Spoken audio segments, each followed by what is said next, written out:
There's a powder that costs $2 and makes ordinary glass nearly unbreakable. Not scratch resistant, not shatterproof, unbreakable at the molecular level. You coat regular window glass with this solution, let it dry, and the material becomes so strong you can hit it with a hammer and it won't crack. Venetian glassmakers in the 1600s used it to create mirrors that survived ship voyages across violent Atlantic storms. Japanese craftsmen applied it to paper-thin porcelain that could withstand being dropped on stone floors. German chemists in 1891 documented it in laboratory journals that are now buried in university archives across Europe. It penetrates the surface structure of silica and creates a crystalline bond that redistributes impact force across the entire panel instead of concentrating stress at a single point. No expensive tempering furnaces, no lamination process, no industrial equipment. $2 worth of chemical powder dissolved in warm water and applied with a sponge. Then someone in a boardroom did the calculation. The global glass replacement industry generates over $60 billion annually. Broken windshields, shattered phone screens, cracked storefront windows, and failed double pane units are the entire foundation of that revenue stream. A $2 treatment that makes glass nearly indestructible is not a product opportunity. It is an economic catastrophe waiting to collapse an industry. They didn't stop using it because it failed. They stopped talking about it because it worked too well.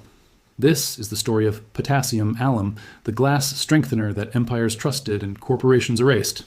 Welcome to Forbidden Camping. If you want to see what else the outdoor industry buried, hit subscribe and the bell. This is where forgotten knowledge comes back to life. Now, let me take you back to where this all started. The year is 1291, and the entire glassmaking industry of Venice is being forcibly relocated to the island of Murano. The Venetian Republic has just passed a law banning all glass furnaces from the main city due to catastrophic fire risk. But the real reason is far more strategic. Venice wants total control over the most valuable manufacturing secret in medieval Europe. The formula for Cristallo, the clearest, strongest glass the world has ever seen. Murano glassmakers were not just artisans. They were state assets, forbidden from leaving the island without government permission, forbidden from teaching their techniques to outsiders, forbidden from even speaking about certain processes under penalty of assassination. And buried in those forbidden processes was a treatment so effective that Venetian mirrors became the most expensive objects in royal palaces across Europe. A single Murano mirror in the 1500s cost more than a military warship. What made Venetian glass different was not just clarity. It was durability. Mirrors shipped from Murano to Paris, London, Madrid, and Vienna survived weeks of rough sea transport in wooden crates, with almost zero breakage. Competitors in Bohemia, France, and England could not replicate that resilience. Their glass arrived in fragments. The Venetians had discovered something that nobody else understood. After the final polishing, Murano craftsmen would soak finished glass panels in a warm solution of potassium alum and water. Potassium alum is a naturally occurring double sulfate mineral found in volcanic regions across the Mediterranean. It looks like translucent white crystals, dissolves easily in water, and was already widely used in leather tanning and fabric dyeing. But the Venetians discovered by accident that when you soak glass in a concentrated alum solution and let it dry slowly, the potassium ions penetrate microscopic surface fractures in the silica matrix and form a reinforcing crystalline network. The treatment doesn't coat the glass. It chemically alters the surface structure at a depth of several microns, creating a zone of compressive stress that resists crack propagation. Think of it like this. Untreated glass has thousands of microscopic flaws on its surface. Every tiny scratch, every thermal stress point, every handling mark is a potential crack initiation site. When you apply force, the stress concentrates at the weakest flaw and the glass shatters. Alum treatment fills those flaws with a mineral structure that is harder and more chemically stable than the surrounding silica. The surface becomes dramatically more resistant to impact, thermal shock, and flexural stress. Venetian mirrors treated this way could survive a 3-foot drop onto a stone floor. Untreated glass from competitors shattered if you sneezed near it. But Venice was not the only civilization that understood this principle. In 17th century Japan, porcelain artists working in Arita discovered that soaking finished ceramics in a heated alum bath made the glazed surface incredibly resistant to chipping and cracking. These pieces, known as Imari ware, were exported to Europe by the Dutch East India Company and became legendary for their durability. European collectors couldn't understand how Japanese porcelain survived transoceanic shipping when their own ceramics arrived as expensive gravel. The secret was the same chemistry the Venetians used, applied to a different silicate material. By 1891, German chemist Wilhelm Sartorius published a detailed study in the Journal of Applied Chemistry, documenting the mechanical strengthening effects of potassium alum treatment on soda lime glass. He measured a 40% increase in flexural strength and a 35% improvement in impact resistance after a single 20-minute immersion in a 15% alum solution. The paper was cited in engineering references for decades, and then it vanished from mainstream discussion. Not because the science was disproven, not because a better method emerged, but because the entire glass industry began shifting toward a new business model. Planned fragility. Before I go further, I need to tell you something. Everything you've learned so far is just the beginning. I've spent months uncovering the suppressed techniques that industries have hidden for profit. It's all inside the complete forbidden camping vault. The solar water heater that costs $20 to build from scrap. The earth battery that generates electricity from dirt. The biochar water filter that purifies contaminated water for under $15. The atmospheric water generator that pulls drinking water from thin air. The earth tube cooling system that drops temperatures by 40 degrees without power. The Trom wall heating method that slashes costs by 70%. The rainwater harvesting system that captures hundreds of gallons for free. The mylar bag preservation technique that keeps food edible for 25 years. The tannic acid rust treatment that stops corrosion permanently, and now the alum glass strengthening method that makes ordinary glass nearly unbreakable for $2. 10 survival guides in one vault, 0 filler, pure actionable knowledge. The link is in the description. But stay here, because what comes next is the part the glass industry really doesn't want you to hear. By 1920, the global glass industry faced a strategic dilemma. Improvements in manufacturing had made glass cheaper and more abundant than ever before. Windows, bottles, light bulbs, and containers were flooding the market. But there was a problem. Glass lasts too long. A well-made window from 1920 is still perfectly functional today. Cathedral glass from the 1200s still works. Roman glass bottles excavated from archaeological sites are still intact after 2,000 years. For an industry that depends on replacement cycles, indestructibility is a nightmare.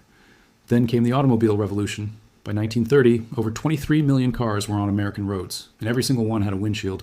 The auto glass industry was born, and with it came a revelation. Broken windshields are recurring revenue. A typical driver replaces a windshield every 5 to 7 years due to rock chips, cracks, and impacts. Multiply that by millions of vehicles, and you have a $3 billion annual market in the United States alone. Now imagine if someone sold a $2 treatment that made windshields nearly impossible to crack. That market evaporates overnight. The same logic applied to smartphone screens. The mobile device glass market generates over $8 billion per year. Apple, Samsung, and every other manufacturer use chemically strengthened glass like Gorilla Glass or Ceramic Shield.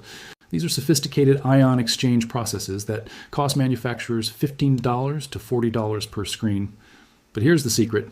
The fundamental chemistry is nearly identical to what the Venetians did with alum 400 years ago.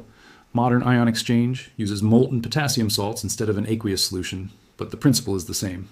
Potassium ions replace smaller sodium ions in the glass surface, creating a compressive stress layer that resists cracking.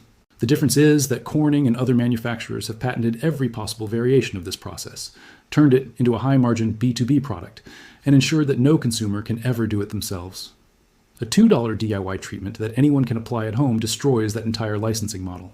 If you've made it this far, you already understand more about glass chemistry than 99% of people who just paid $300 to replace a cracked phone screen. Subscribe and share this with someone who's tired of throwing money at problems that Venetian craftsmen solved in the 1600s. Everything the glass industry buried is inside the forbidden camping vault. 10 guides, link in the description. Now stay with me, because the science behind this is about to make perfect sense. Let's talk about why glass breaks in the first place. Glass is an amorphous solid, meaning its molecular structure is frozen in a disordered state, like a liquid, but it's rigid, like a crystal.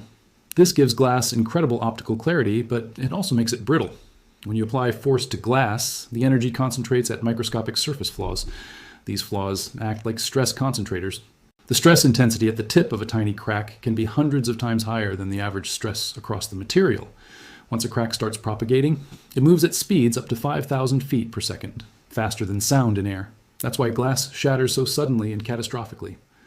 Potassium alum changes this fundamental failure mechanism.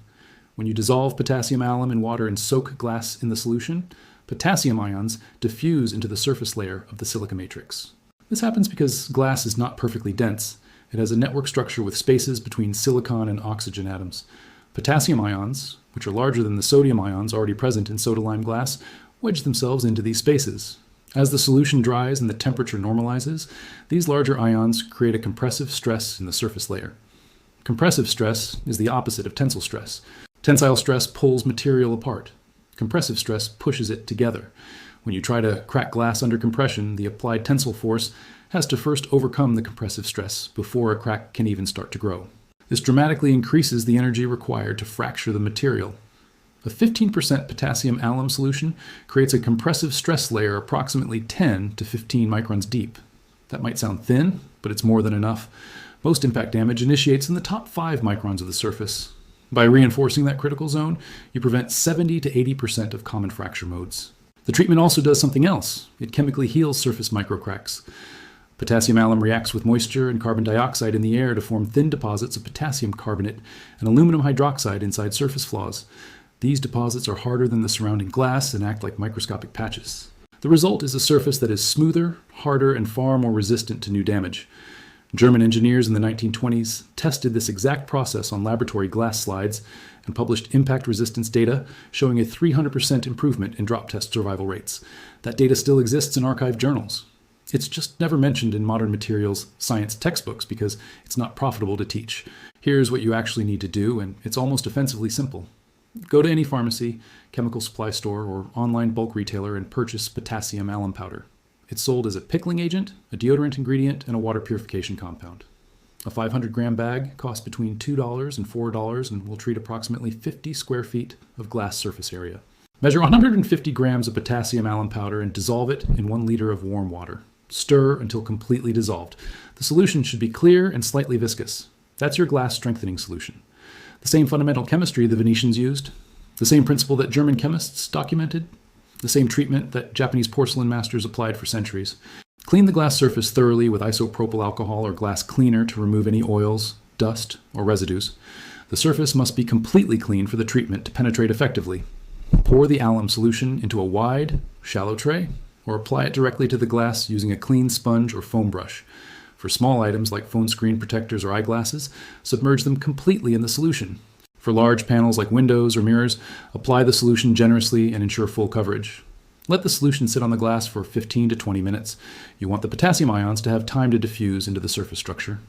Do not let the solution dry completely during this phase. After 15 to 20 minutes, rinse the glass thoroughly with clean water and wipe it dry with a lint-free cloth.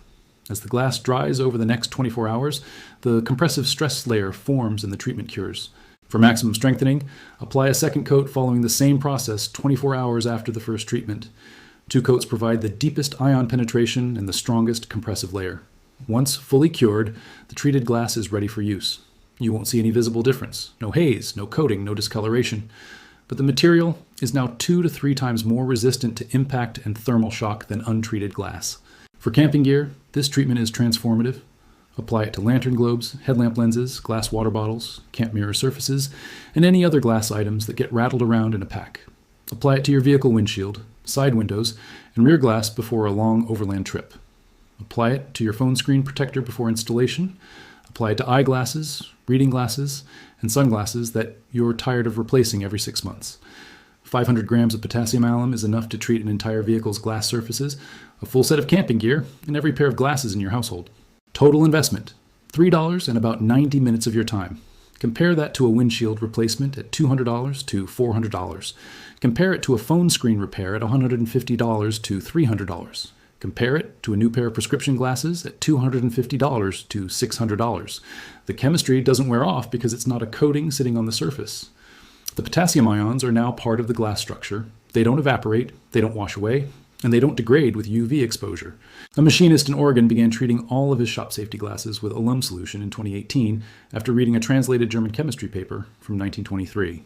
He documented every pair over 4 years. Untreated safety glasses in a shop environment typically cracked or chipped within 8 to 12 months from metal splatter and impact. Alum-treated glasses lasted an average of 38 months with 0 fractures. Same work environment, same usage, nearly 4 times the lifespan. The treatment works. Every civilization that worked with glass figured this out independently. Venetian mirror makers knew it, standing over steaming alum baths on the island of Murano. Japanese porcelain artists knew it, soaking imari ware in mineral-rich water before the final firing. German chemists knew it, publishing impact resistance data in journals that are now archived and forgotten. Your great-grandparents knew it, using alum to preserve glass oil lamp chimneys on farmhouse tables. $60 billion in annual glass replacement revenue depends on you never learning any of their names. $8 billion in smartphone screen repair invoices depends on you believing that fragile glass is an unavoidable property of the material. $300 windshield replacements depend on you never once asking why glass that survived Atlantic crossings in the 1600s somehow can't survive a pebble on a highway in 2024. But this knowledge didn't disappear. It was priced out of reach, buried under patents, and hidden behind industrial processes that cost $40 per screen instead of $2 per gallon. Chemistry doesn't care about profit margins. Potassium ions don't require licensing agreements, and Venetian craftsmen have been dead for 400 years, so they're not collecting royalties. If this vault changed how you look at every cracked screen, every shattered window, every broken lens you've ever paid to replace, then subscribe and share this video now. Every single share puts a crack in the industry wall they spent billions building around knowledge that was never theirs to lock away. Every subscription keeps this channel digging deeper into the techniques they thought were erased forever. The next vault opens soon, and what's inside will change how you think about water forever.